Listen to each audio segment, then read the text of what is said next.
What's up, everybody? TJ here.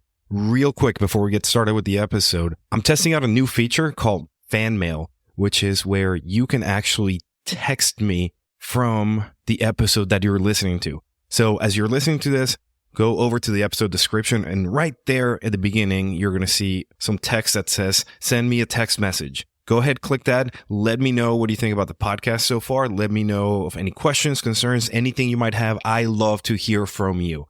So go ahead, hit that up. I'm excited to read your text, and let's get started with the episode.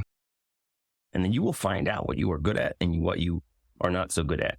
And the things that you're not so good at, you will probably be surprised about because you'll be like, oh, I'm great at everything, right? Raw. Welcome to the Keep the Promise podcast, where we help build resilient and well-rounded firefighters.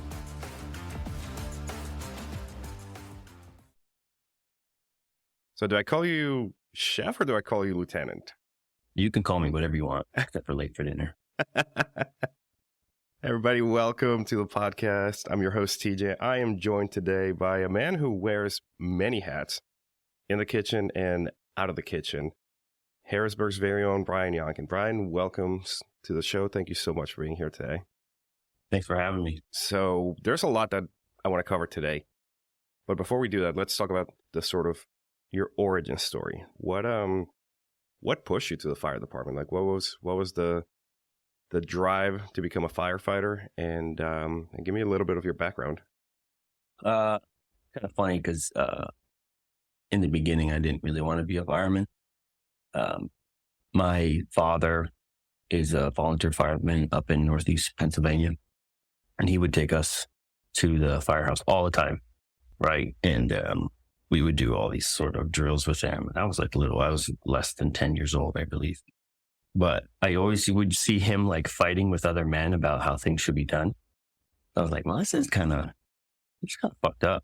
How like they're fighting and bickering, which later I figured out was him basically telling this guy he was a pussy because he didn't want to fight fires the way he should. And he was basically calling him out, which is funny now that I think of it, because I got to see that sort of thing happen. So I wasn't initially drawn to the fire service because I thought it was full of drama. I didn't really like that. But my father was trying to keep it out of the firehouse. So it's interesting. But anyway, so I kind of stayed away from it for a while. My dad would always be like, hey, you want to go on this call with me? I'd be like, nah, I'm good.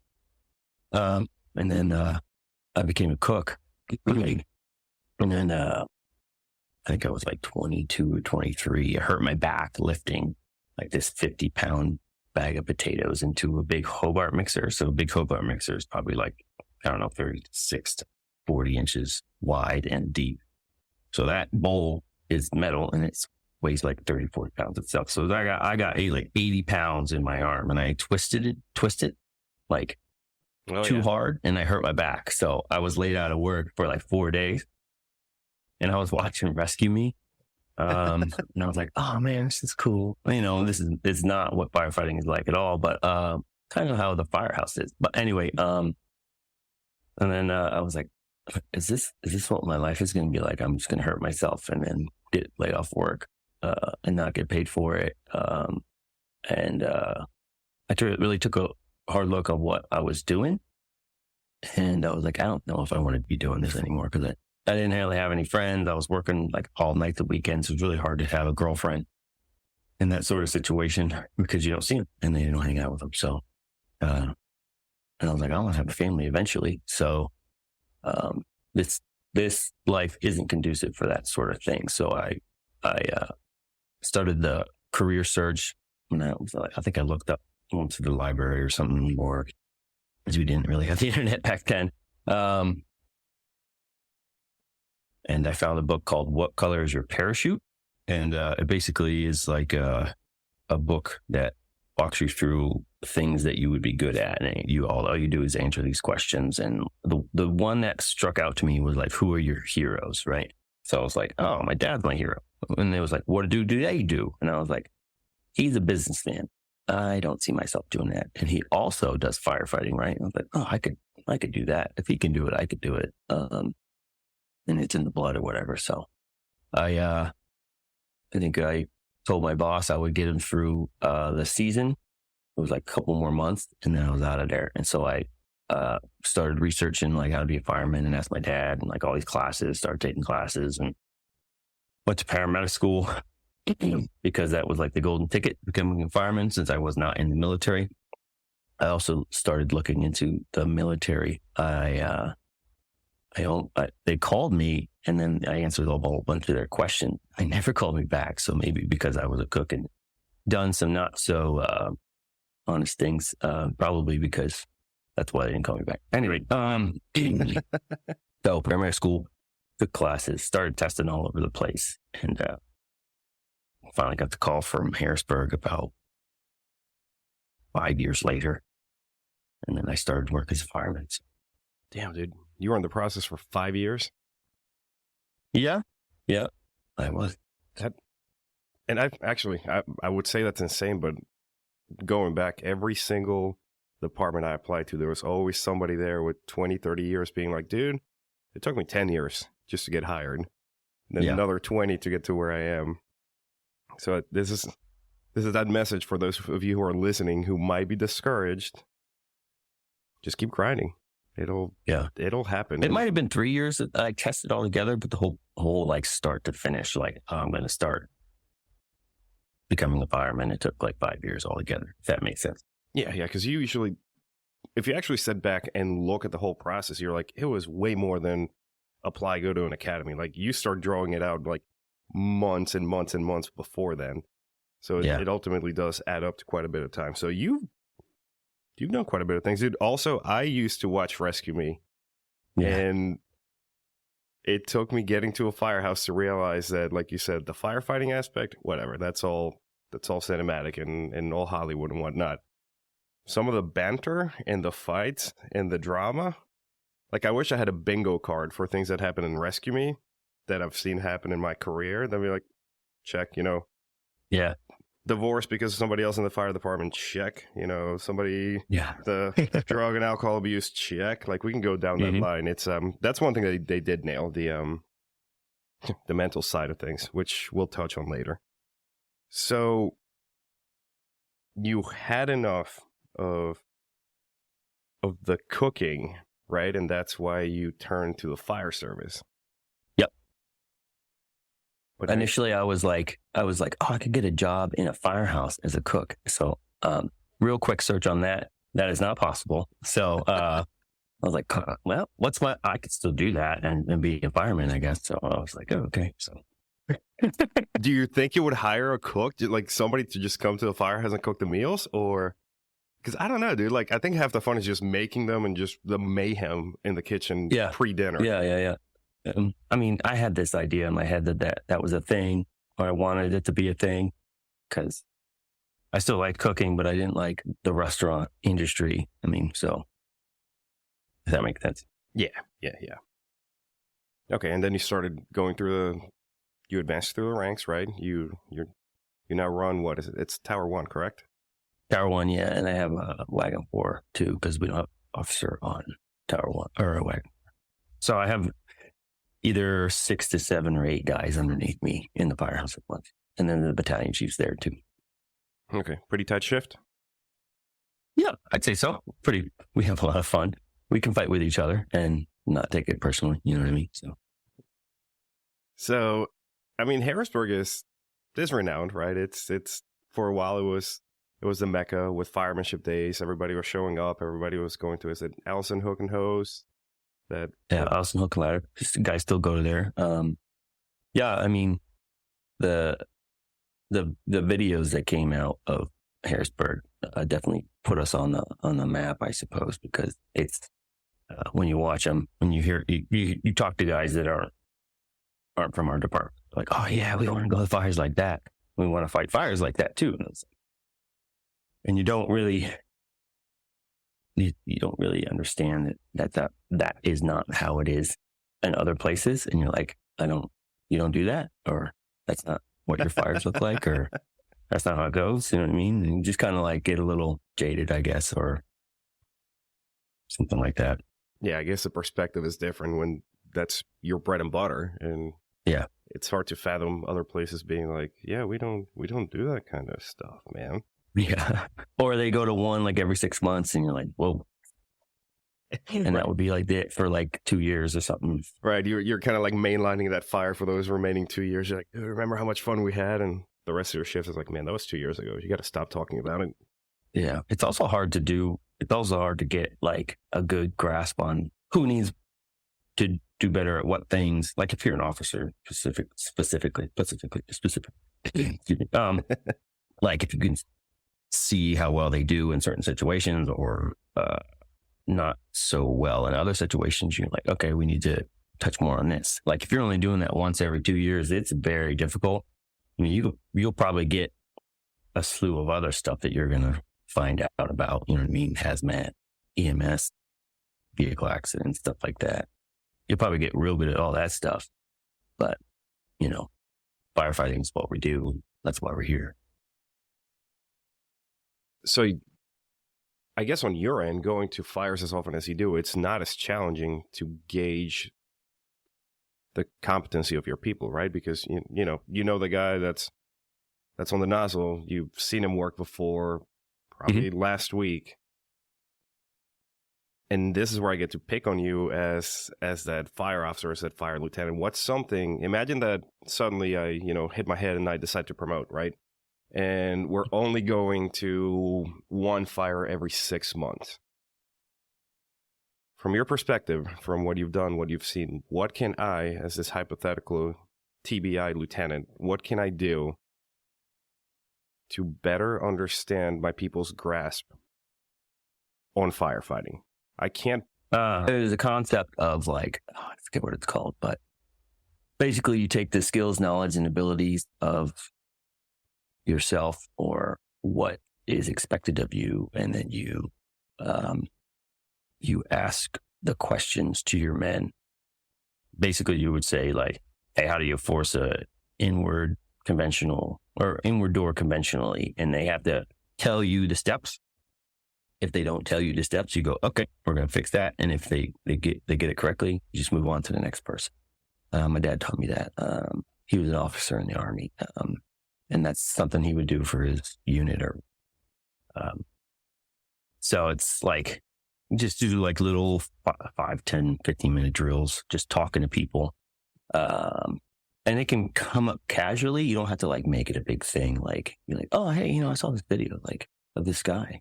How would you do that? And then they talk you through it. If they can't talk you through it, or if they sound like they're bullshitting you, you know what I mean? Then you can kind of like see what you can do to fix it. And I think that is the best way to do that. Okay. Yeah, that makes sense. Especially spending so much time together as we do, you can start picking up on people's little bullshit cues.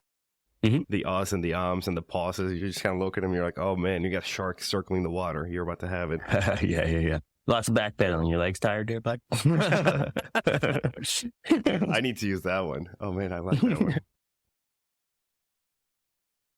What are some of the some of the biggest challenges, both as a firefighter and as an officer, that you've encountered so far? And obviously the important part is, how have you worked to overcome them? The biggest challenges, I'd say, as a fireman where I work, is dealing with micromanaging, because you might be a very competent fireman, and then the person above you either doesn't have the same kind of confidence or doesn't quite know exactly how things should go because they haven't done the same things that you have. Say, for instance, like you have a guy that's been on the engine his entire life and then gets promoted to a truck officer, right? So he had always had an umbilical cord attached to him, and he's very safe with that. As soon as he gets 6 feet away from that, very uncomfortable. So, but if you've been on a truck for years and you've been searching in the dark, you know, what feels like miles away from that nozzle, you are very comfortable in that situation. So you can get a lot of people barking at you for being in places where they wouldn't go, but you seem fine with. That is probably the biggest challenge of the fireman, I think, is micromanaging and like not having people trust you.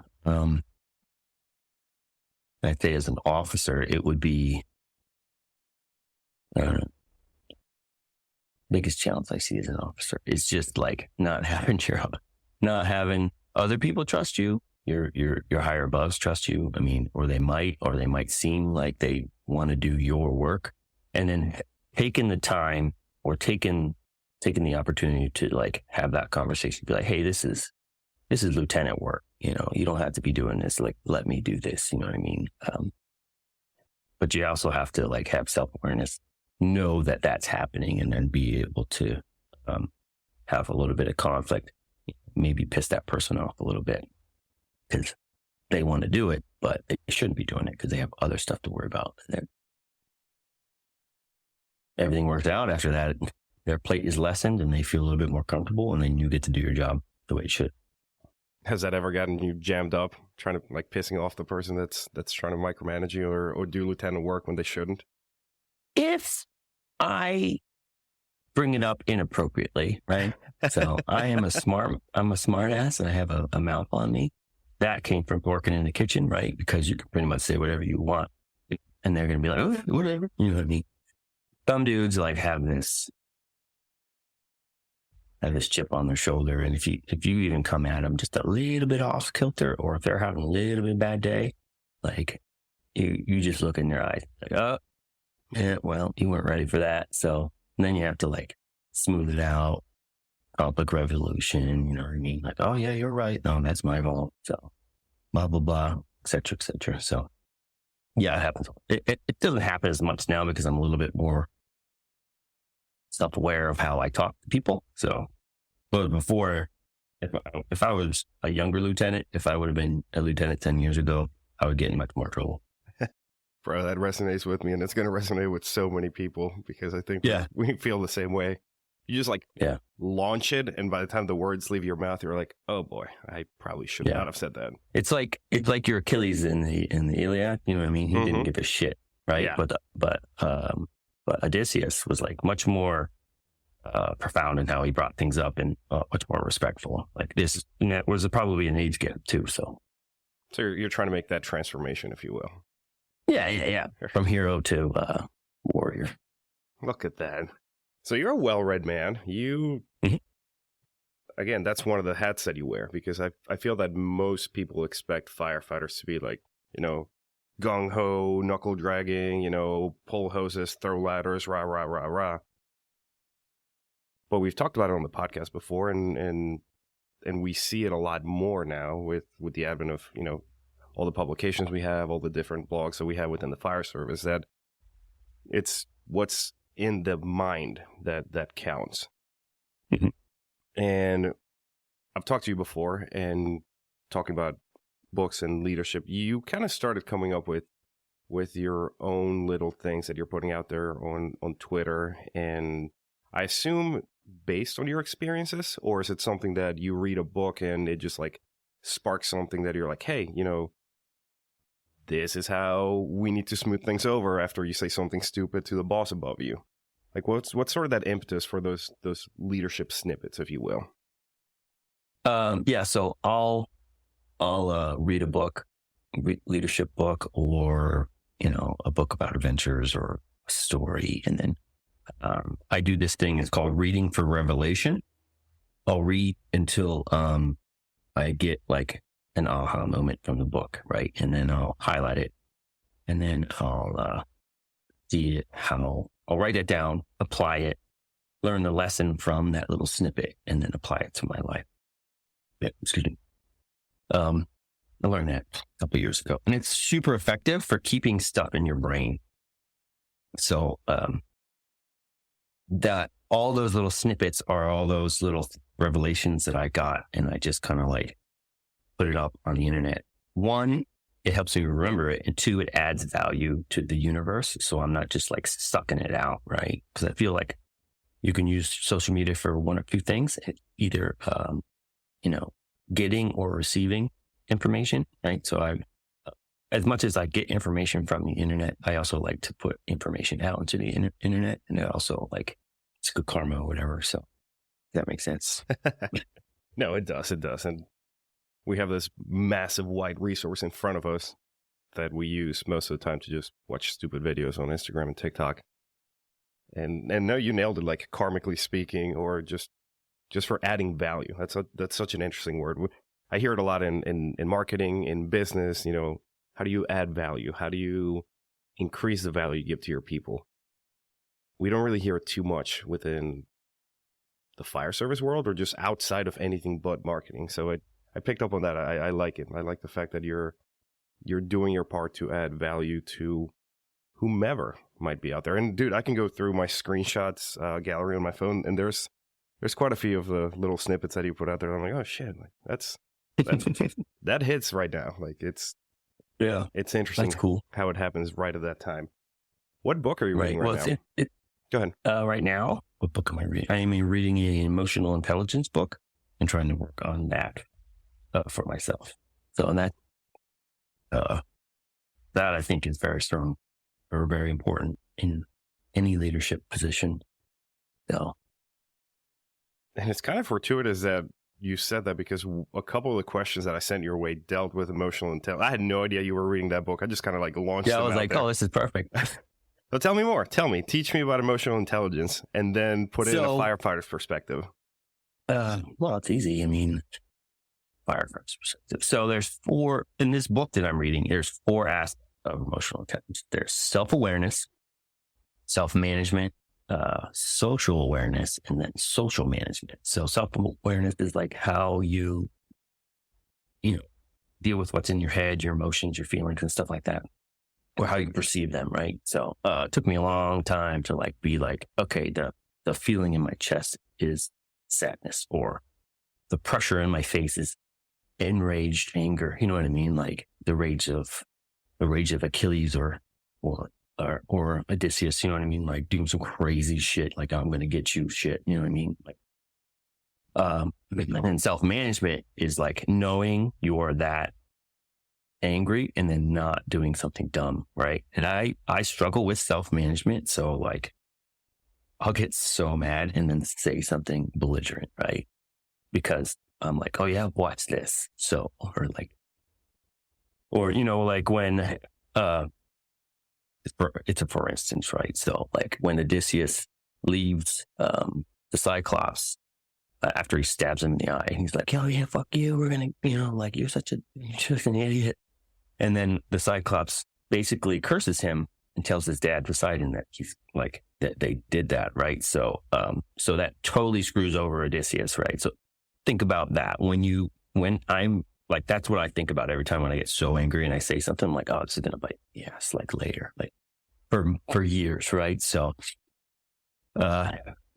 and then, social awareness is like observing what is going on in the room that you're in, and then seeing how like the mood and the tone and inflection of people. And then like social management is like how you interact in that arena.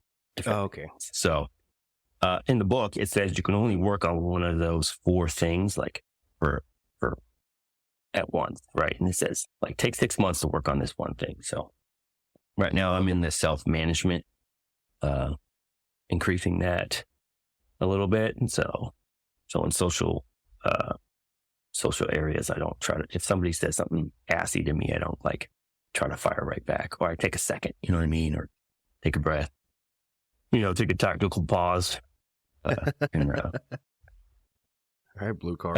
I've seen my dad do that. He's like, oh, okay. So I know where that comes from. That makes sense. So the book is telling you that you should only try to change one at a time. I would kind of feel that as you're improving, for example, your self-awareness, that by virtue of almost being like a bell curve, your self-management and your social awareness and social management kind of get fixed as you go, right?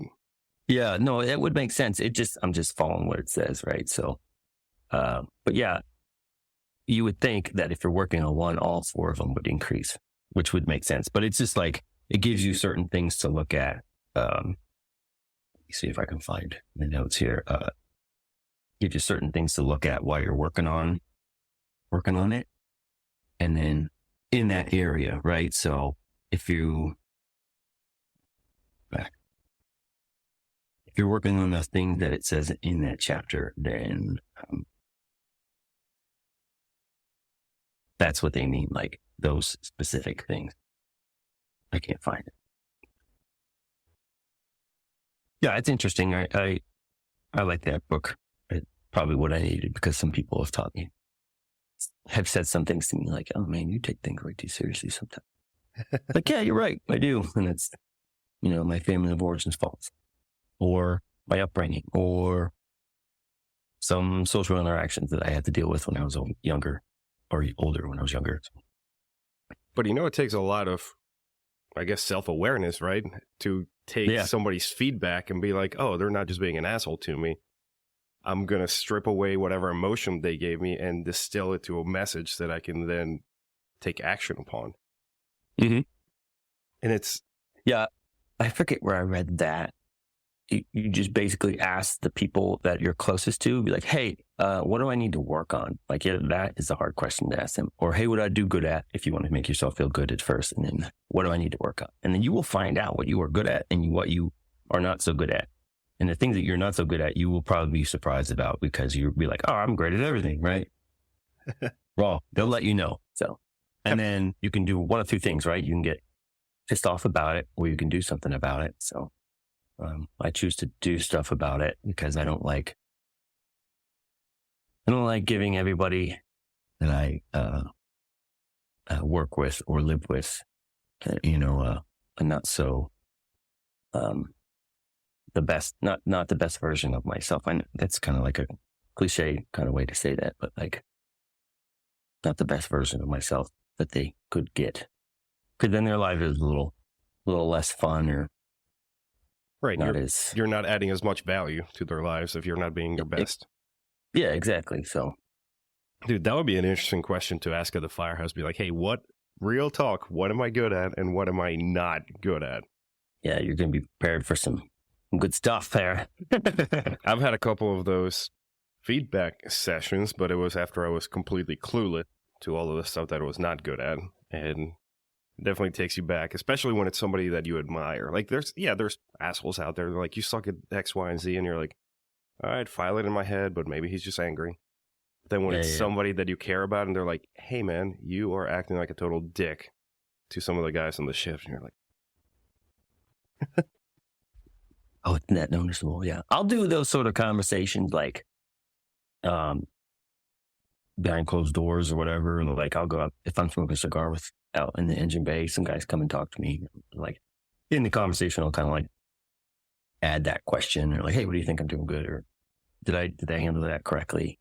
And it's good feedback, like any feedback from your guys is always good, or guys and gals. Yeah, absolutely. Because as an officer, you're not an island, right? We are not islands on this fire service career. We definitely need each other. I'm still stuck on the social awareness because it takes me back to a guy I worked with who has the uncanny ability to not read the room whatsoever. Yeah. Like at all. We'd be having like a conversation with a battalion chief or something, and this guy's over there like, oh yeah, I'm going to get a boat tomorrow. And you're like, we're talking about somebody getting fired, bro. Like, what? Yeah. Yeah, it's they're everywhere. You know what I mean? And some of the times they just want to be heard. Like they don't have an opportunity to be heard. That's the way I look at it. Like, oh, someplace in his life, no one listened to him, and he's trying to get people to listen to what he says. You know what I mean? And he might not, like you said, not have the social awareness to be like, this isn't the right time for that. But maybe he just needs to be like, yo, bro, what you're saying is important, but that's not the right time to do that. Or whatever, however you want to bring it up. I think we did it a couple of times. We're like, hey, somebody give him attention so he shuts up for a second, please. Definitely not the way to go about it, but I think we were fed up at that point. All right, so work-life balance. Tell me more. How do you balance? I mean, you guys are busy. Before we started recording, you said you were pretty exhausted this morning. What do you do to decompress, take time off, but also prepare for the job? Naps. Lots of naps. At home, I watch a lot of movies. Like if I'm overstimulated, I go for hikes and try to keep my phone in my pocket as much as possible. Try to reconnect to nature. Do something with my hands, like build something or do something around the house. Get some stuff done, right? Read a lot of books. I'll write some poetry or write some articles or write something. Like it took 3 to 4 months to write that book that we're going to talk about later. And then reach out to friends, hang out with friends. Your social interaction is important. Try not to isolate myself. I'm real bad during the winter months.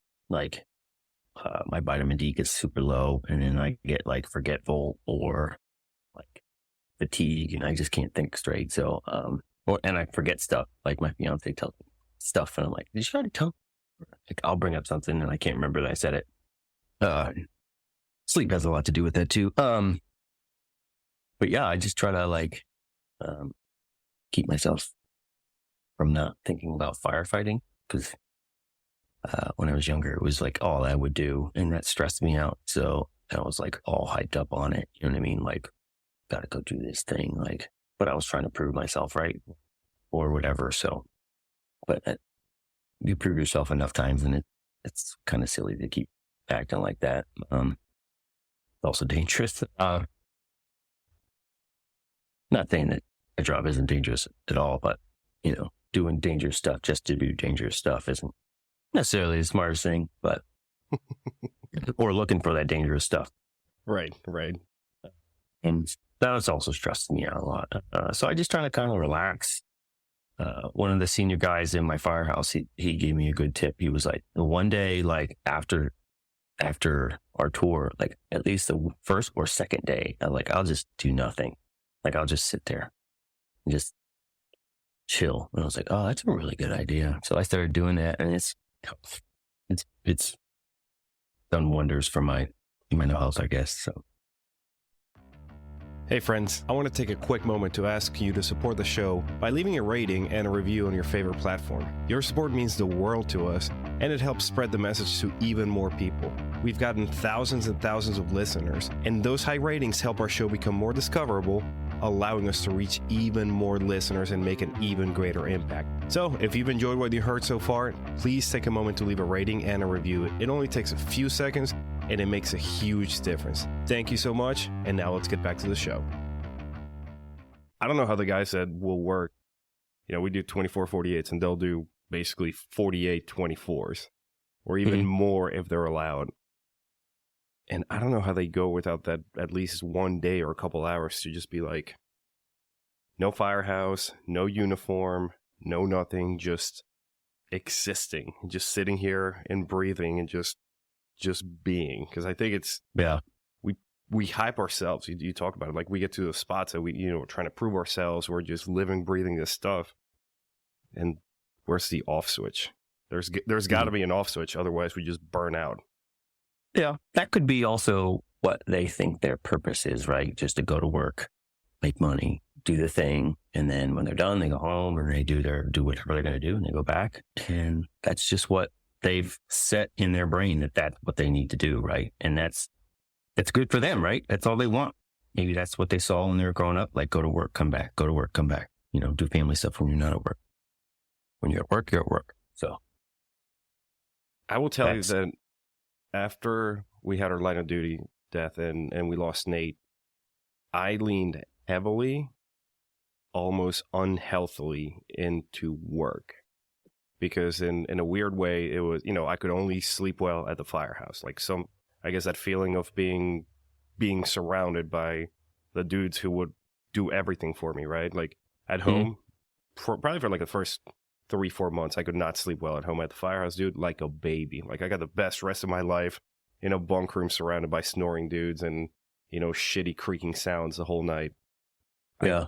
I like, it was that. It was, and I just like threw myself into work. I'm talking going to all the hazmat trainings out of state, like 3-4 times a year, fucking, applied to the USAR task force, applied to like my local technical rescue team. Like I just wanted to be in it. And it got to the point that my girlfriend was like, you should probably chill for a bit because Yeah. I never see you. We never do anything. And there's going to come a point that, you're going to plateau and your performance is just going to implode from being everywhere. And honestly, it's been almost 5 years since we lost Nate, and it's taken that long to sort of like rebuild after the fact because I did burn myself out. I did do a lot more than I should have in a grieving period. Mhm. And it sunk me for a while. It was rough.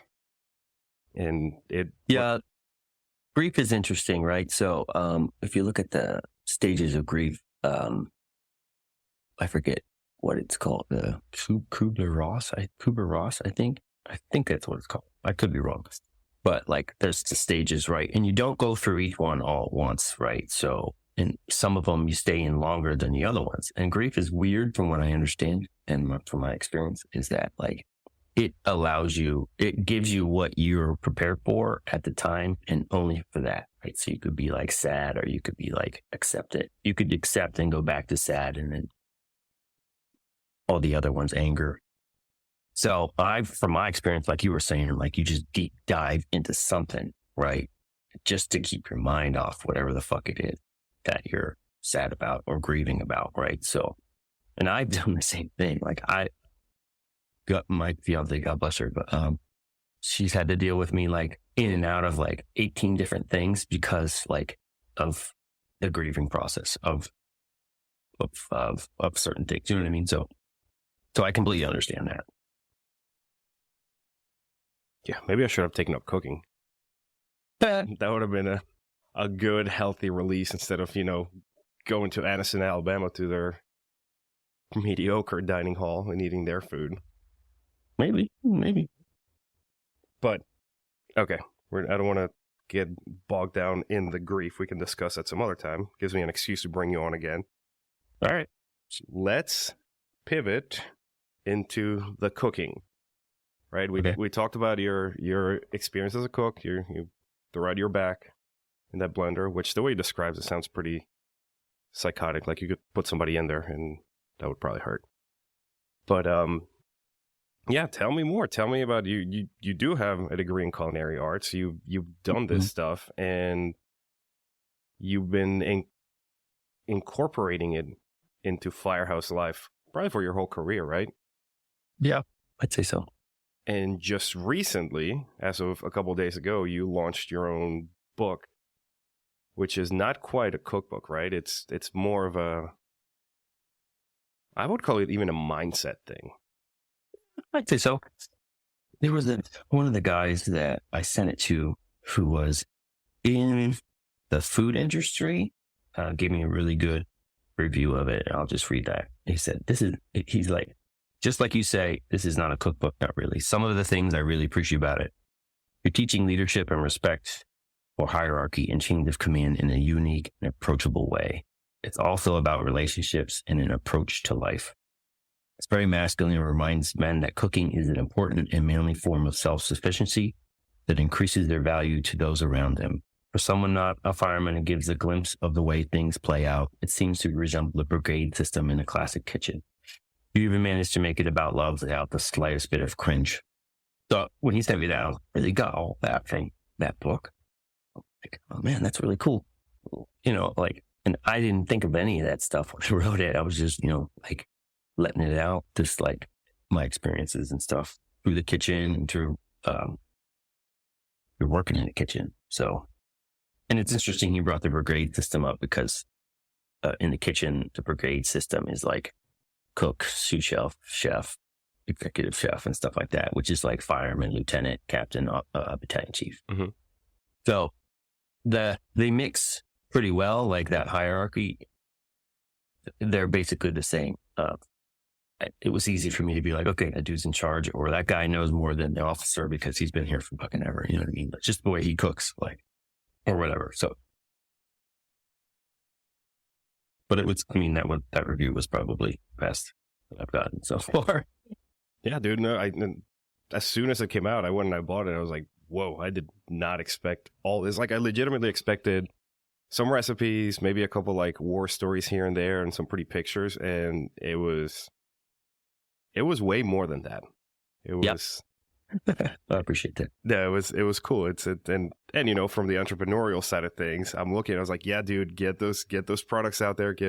Start the marketing. Start doing all those things, because it's a lot of people can look at it as, oh, they're just trying to make money, but you also have to flip the script and be like, okay, yeah, making money is a byproduct of bringing value to as many people as I can, because there's probably a new guy out there who is struggling to cook a meal.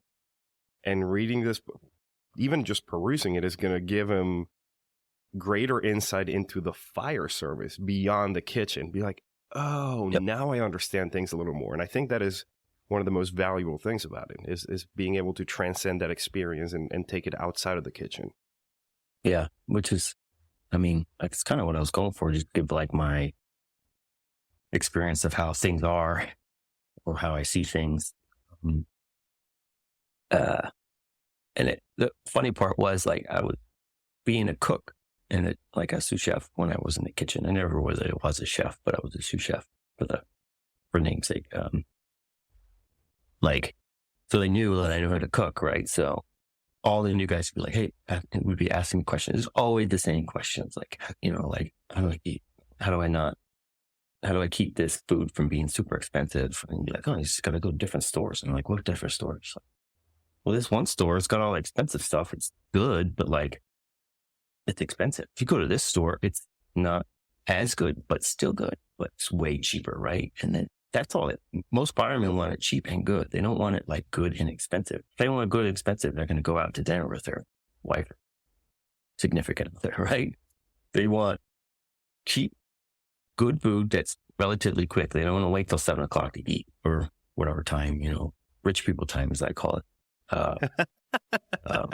Like if you're eating after 7 o'clock, you know, like, this is when the rich people eat, you know what I mean? Because they got to go play tennis first, and then they got to come home. It's just a joke. But yeah, like, or how do I cook this? Or, you know, what should I do first? And you see guys like going for vegetables first because it's quick and easy, and they cook the vegetables first, and then they're sitting on the back of the stove for, you know, 30 minutes getting just annihilated, and you know, green beans no longer look green, they look brown. And then that reduces the flavor, and people are like, oh, they're nice to you about it. Like, oh, this is okay. You know, I could have cooked, you know what I mean? So, just stuff like that. Like, how much food should I buy? Like, you always see guys like buy like 3 chicken breasts for 6 dudes, and you're like, that is not going to cut it. You know what I mean? So, and they're like, well, I thought, you know, like half of one per person. And I was like, oh, you were close, you know, half a pound to 3/4 pound per person, right? In the restaurant, it's half a pound per person. But in a firehouse where there's dudes that are hungry and they're big, you know what I mean? Like they're football player sizes, you know, you got to give them a little bit more protein and stuff. So you got to think about that sort of stuff. And it details that sort of thing. And it also, teaches, like you said, like you were talking about, the hierarchy in the firehouse in a way that it's understandable and easy, and it's not too cheesy, I guess. I try not to make it cheesy. Yeah, there's adding the firefighter perspective to things is always refreshing, right? Because if you look at it as just a cookbook, if you will, or just a, you know, how to do things in the kitchen, there's 1,000 of those out there. But when you take your experience and say, you know, my life as a firefighter, my life as a fire officer, but also let's look at it through the eyes of cooking for the guys. That's new. That's different. And that's going to hit a lot of people because they've been there, right? You don't have the luxury of a super awesome kitchen, uninterrupted. You know, you're trying not to burn the firehouse down while going on runs, and still manage to get a good enough meal. And it's funny. That in itself is a challenge. So you mentioned the part that, you know, if you make something that's crappy, the guys are nice. It might be your guys. So they go, oh, you know, just need more practice, because they don't want to cook, right? So they want you to cook. So they try to like build you up so you do it again. So Smart. I've never had that problem because they pretty much liked everything I've ever made, but you know, some dudes aren't that lucky. Some dudes aren't lucky like that. Of course, I sweated and toiled in submarine kitchens for a long time to get to that point. You know what I mean? Most people don't do that. Most people don't have like an Italian grandma or somebody that's showing them stuff, how to cook and stuff like that. So it kind of helps those people who don't know much, give them an idea of how to do things or how things are going to go. You've paid your dues, if you will, when it comes to that. Yeah, it reminds me of, I don't even know if I should say this. I found this recipe, and it was this pork tenderloin that you basically lather up with a combination of peanut butter and soy sauce. It's some like Thai recipe, I think it is. Mm-hmm. And I tried it at home. It was actually delicious. It was surprisingly delicious. Tried to do it at the Firehouse. We were supposed to bake it.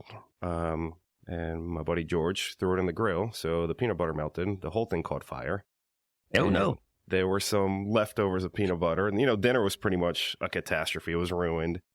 And one of the guys at work, like at the shift, without even saying a word, he got up from the table, went to the fridge and grabbed the jelly and just slammed it on the table. He's like, well, might as well have jelly with my peanut butter pork. And yeah, it's one of those things that like at the time you're just crushed, but looking back on it is, the humor was a solid 10 out of 10 because I'm still laughing about it to this day. You remember that more about than the food that you ate. You remember that story, right? And that's what the connection is, right? The kitchen, that's what the kitchen table is, or the table at your house, right? Like it's about the connection of those people and the stories or what you're going to say to them, or like going through your day or just making fun. You know what I mean? Like, and that's the nice thing about the kitchen table. And that's what it was for me when I was a cook. When I was a cook, I lived by myself and I didn't have a kitchen table. So like eating with other people is super important to me. Like it's like when I grew up, we ate at the kitchen table, right, with my family. And then when it went away, it was like something in my soul was gone. Like I didn't have that connection with other people. Eating by yourself is very, very lonely. And that's why bars are the way they are, right? So you have bars sit next to each other. You can sit at the bar, eat your food, and still talk to somebody. Good bars are the ones that look like a rectangle, right? You can see across the way and then look away from them if you want.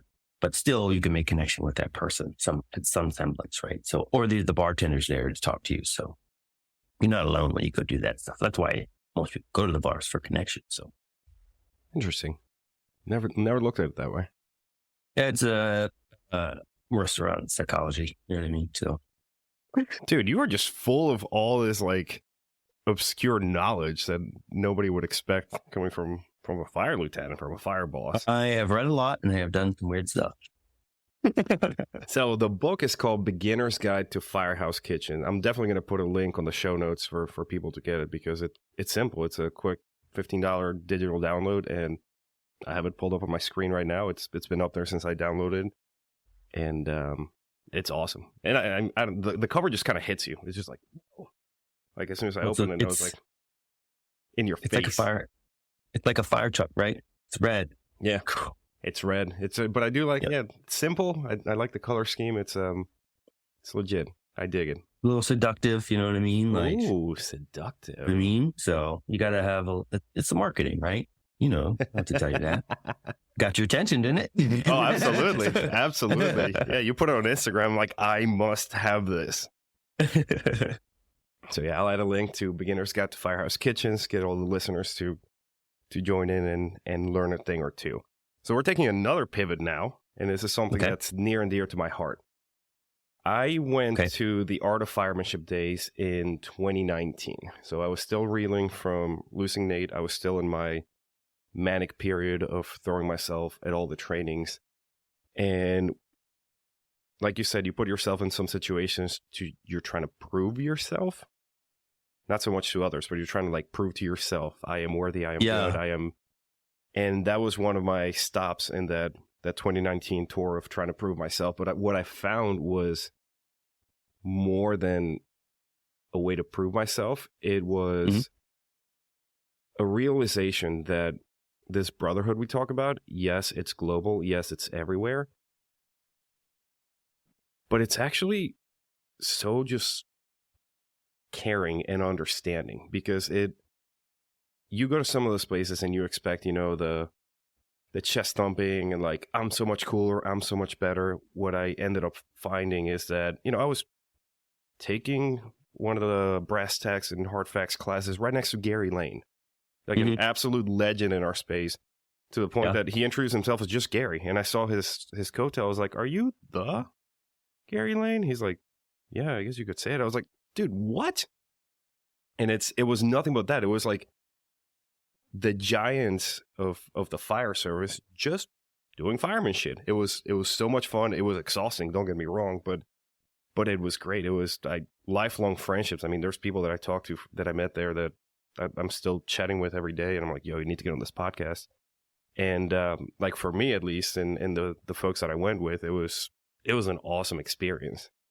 And I know you were a little bit involved, right? I just kind of assumed that everybody in Harrisburg was involved because you guys all seem to be there.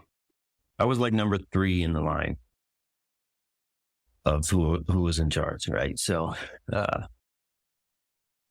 yeah.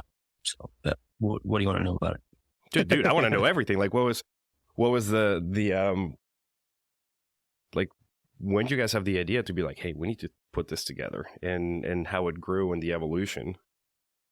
We saw a hole in the fire service. Like, we wanted to add value. We saw some things that the fire service is doing that we shouldn't have been doing. So we were like, oh, we can try to fix this. You know what I mean? So I think we were sitting in the engine bay, if I remember correctly. You'll hear a different side of this story, but this is how I remember this. We're sitting in the engine bay in front of the battalion chief's car. And that's a lot of times where shift change happens. We're like leaning on the hood. Like, oh, what if we did this? What if we had this training conference? We brought people in and they taught classes here in Harrisburg. Oh, yeah, fucking do it. So we got the ball rolling, and then one of the where our city went to Act 47, and one of the ways to get out of that was like they wrote it in that the fire department could do like a training thing. So that allowed us the ability to use some of the money from the city to host it, right? So other way, if you didn't have that, we would have had to raise capital, and it would be very difficult. In hindsight, it wouldn't have been that hard if you did it correctly, right? So, or just find somebody and be like, hey, this is our idea. This is our investment. We'd like to get from you. You know what I mean? We'll give you 10% in returns for the next 3 to 5 years or whatever. And then they would have been like, okay, they want to see everything that you're doing. But that's another conversation. But yeah, that's how we started. It was on the top and the front of a hood of a Subaru, or no, a Suburban. So, and then we just kind of like reached out to people, be like, hey, we want you to teach a class. This is what we're doing, the dates. Can you make it? Yes or no? And then how much do it cost? So we started off with just like classroom stuff, and that was to kind of like dip our toes in the water. And then the number 2 guy saw this as a very good opportunity to bring in hot classes, which we did, I think the second, third year. I can't remember how many years we did it, but toward the end, I kind of like stepped away because I had some family stuff I had to work on. So I was less involved toward the end than I was in the beginning. I was the like marketing guy, and I wouldn't say sales, but kind of sales, like marketing and advertising and whatever else Bastanelli needed.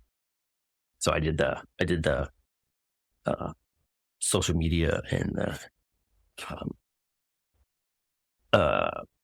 did a lot of the Art of Firemanship Journal like research, like finding guides to write articles and stuff like that. Like I did all the back work for that sort of stuff, and then handed it to BB, and he kind of like took off with it. BB's best known. And then until 2022, when we had COVID, we kind of had to like breaks real bad because nobody could go anywhere. And then I think we tried to like limp it along online remotely and did some like smaller stuff. We didn't charge anybody. We would just like have like a meetup and like do some online stuff, which was another interesting way to learn different skills. So that was cool. And then it kind of like fizzled out because we lost the funding. So, but it was good in the short term because you learn a lot of things, met a lot of good people. It was mostly to bring information for our guys, right? To get training for our guys, because a lot of our guys were lacking in certain areas. But that's just a perspective thing, right? We thought they were. And we were like, oh, we can help our guys learn some stuff. They'll go to this because we can offer it to them for free and they'll just show up. Lo and behold, they have to want to do that sort of thing. So it worked a little bit. Like we got some good stuff. And then we had some of the guys that taught at Firemanship Days come and teach classes for our fire department, which was pretty cool. So it did a lot of good things for our fire department. Gave us a lot of people know of us now, and that was pretty cool. A lot of people who wouldn't know who I am know who I am. It's kind of weird sometimes to be like, oh, you're Yonkin. I don't know who you are, but yeah, hi. That was a little surreal. Because they're like, oh, or people would go someplace and be like, oh, I work in Harrisburg, or do you know such and such? And like, yeah. And they'd come and tell me, and be like, but it's cool. You know what I mean? It's not what I intended to happen. It's just kind of like the byproducts of that. So, yeah. Another byproduct is, like I told you, that for a while, it was like the mecca of training, at least on the Eastern Seaboard, because you're not going to FDIC, but you're going to Firemanship Days, and that was awesome. Dude, I had a great time. 2019 was rock solid. It was good people. I think Bobby Eckert was there. I mean, there were a bunch of dudes from Baltimore City, and I'm talking like real ones, like rescue dudes and like West Side truck guys, and just everything, dude. And it's funny how the idea was to take care of your own people, right? You're kind of like scratching your own itch, and it ballooned into something that, I mean, it'll go down in history as one of the best ones yet. Not to mention the one that people, I don't know if they know so much about it, is the journal, because those issues, you guys were putting them out, what, like quarterly almost? It was very sporadic. I would always be like, yo, we need to do this on a regular thing, so people expect it. And it was like, BB had another perspective on it. He was much more creative than I am. I'm more of like a strategic planner and an implementer. He's more of like an innovator. So he has a lot of great ideas and does a lot of creative things. He thinks all that stuff is important. And I'm like, the plan is to do this, right? So we need to do this, this, and this to get to that point. And we always kind of like Kobe Bryant and Shaquille O'Neal, like butt heads a little bit. And that's funny. He's joked about that, our relationship, but it still kind of is. But yeah, so it would come out like every 3 months, and sometimes it'd be another one like 2 weeks later, and it would just drive me insane. But that's the way he did things. So, but it worked. A lot of people like it, and people came to expect that the way it came out. You know what I mean? And I was like, wow, we're going to lose a lot of interest if it doesn't come out regularly. And he's like, yeah, it's fine. Like, okay, well, you're the boss. So, he had to be okay with me being like, this is not a good idea. You know what I mean? But yeah, he was fine with it. At my old station, I went through one night, and I gave you guys every email address that I had, like, because you give your email and then you get the actual PDF. You get blasted with it. Oh yeah. So I just I copied and pasted, so I got all of them put in the thumb drive, and then when everyone went to bed, because we had a color printer, I just printed hundreds of beautiful color pages, and they're in a storage box up in the attic, but they're still I have all my beautiful full color Firemanship Days journal copies up there. That's awesome. That's so cool. Yeah, it was. That's kind of where the idea for the cookbook came from. I was like, yo, we could do a cookbook from this and have like our own little side thing. You know what I mean? He was like, oh, that'd be a good idea. And he never really wanted to take off with that. So I was like, fuck it. It just took me a couple years to get my head out of my ass. Dude, and it's a small world, because I met Mastinelli at, obviously at Firemanship Days, and we chatted for a bit, because he did the keynote, like is it a keynote? The one that you do at the end? I don't know. I don't know the whole conference lingo. But, he had his presentation towards the end of the classroom portions. Mm-hmm. And fast forward a few months, and I was in Colorado Springs for the National Fallen Firefighters Memorial. And, it's 1,000 gajillion people. It's always busy. So I waited until the day after the memorial to go and find Nate's name on the wall and everything. Ran into Bastinelli again. Like, he was out there in his little, like, Firemanship Days hoodie. And we were just looking at each other like, holy shit, dude. Far from home, huh? Going to see Denny's memorial, yeah. Yeah, man. Yeah.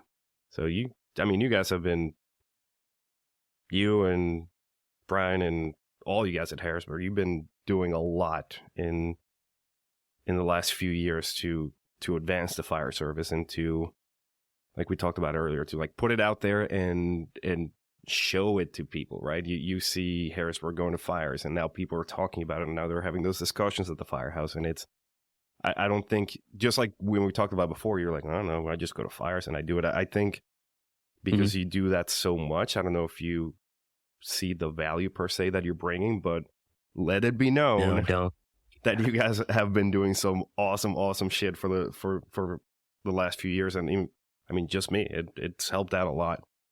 And, well, that's it. That's all that matters. We help one person. Boom, just one. That's it. I am one's better than none. The one. Well, listen, we're going to start to wrap up here. Where can people find you and get some more of this leadership and cooking and, pick your brain? I'm on Instagram, B Yonkin. I'm on Twitter. I think it's the same, B Yonkin, or you can just search my name.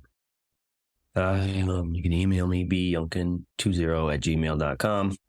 So, yeah, any of those places. So, and get your copy of Beginner's Guide to Firehouse Kitchens. Yeah, it's in your profile. You can do that. That's on Gumroad. It's on Gumroad as well. Look up my name on Gumroad. So, also, I'm working on getting a hard copy. I just got enough pages that I can put it on Amazon, so I should be able to upload that relatively soon, within a week. So, it's for the people that want a physical copy that's got that red cover blasted in their face. You know what I mean? So, it'll be there. Hopefully, to be able to do that within the week. That's its own process. I'm learning a lot about books, so it's really cool. Things I didn't know, 3 months ago. So, yeah, it's the whole point, dude. You do, and that's how you learn, right? Mm-hmm. Just go for it. And it'll be easier next time. You're like, I already know I need to do this. Well, when I get my leather-bound copy, I expect an autograph on it. Okay. Somebody else told me that. I just kind of laughed at it. Nah, dude, it's cool because think about it. Like in 10, 20 years, that's going to be sitting at a Firehouse shelf, and people are going to be like, "Oh shit! Like, it's got some good stuff here." That is a decent legacy to have, right? So if your name's going to be written in stone someplace, I would much rather it be in a positive note than a negative one.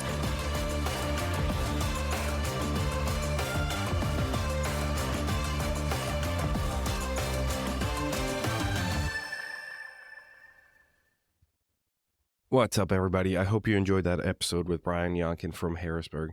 The dude is awesome. He has so much knowledge about a ton of different topics.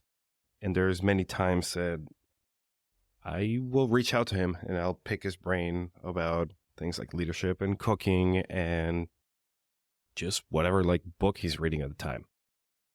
So as always, I want to give a special shout out to those listeners who have become patrons and part of our community and have helped us get closer to that goal. If you don't know yet, we have a goal of getting 150 patrons to the Patreon community so that we can create a fund for firefighters, for their families, to be able to help them monetarily when the firefighters end up out of work for a while, be it for health issues or having to go to rehab or Center for Excellence, things like that. So check it out, become part of the community, help us reach that goal so we can give back to those people that we care so much for. And without further ado, let me give a special shout out to those folks who have pledged to help out in our cause. So awesome shout out goes out to Ivan from Raymore, Missouri, Christian from Simpsonville, South Carolina, Mason from Goochland, Virginia, Mateo from Indianapolis, Indiana, Michael from Cleveland, Ohio, Blake from, oh God, Blake, this is going to be difficult, Chillicothe, Missouri. Let me know if I pronounced that correctly or if I didn't. JP from Plainville, Connecticut, and Ryan from Islip Terrace, New York. Ryan, I'm sorry. I probably butchered that. Hope you forgive me. But seriously, guys and gals, thank you so much for believing in the community, for believing in the stuff that we're doing. You are the reason why the fire service is awesome like it is, and you are the reason why we're going to continue making it amazing in the future. Until next time, be good, be safe, stay aggressive. Catch you later. Bye. Hey everyone, it's TJ here from Keep the Promise.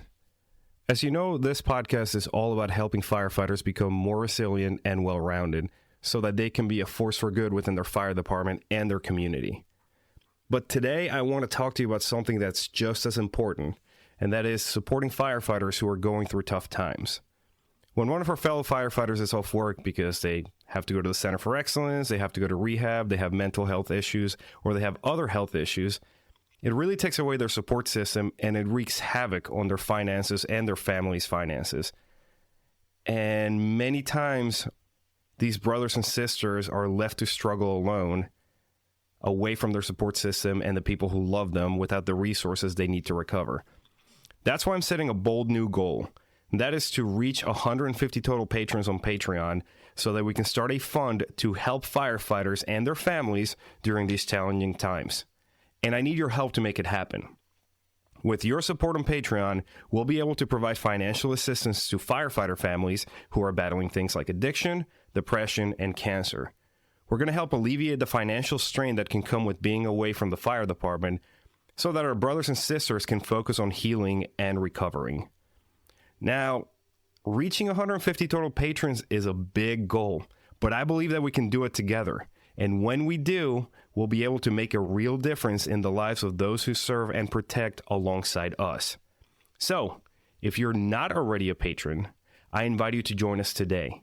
Head over to joinkeepthepromise.com and sign up today. Again, that is joinkeepthepromise.com. And if you already are a patron, thank you so much for your support. You'll be receiving some exclusive rewards and perks as a way of saying thanks.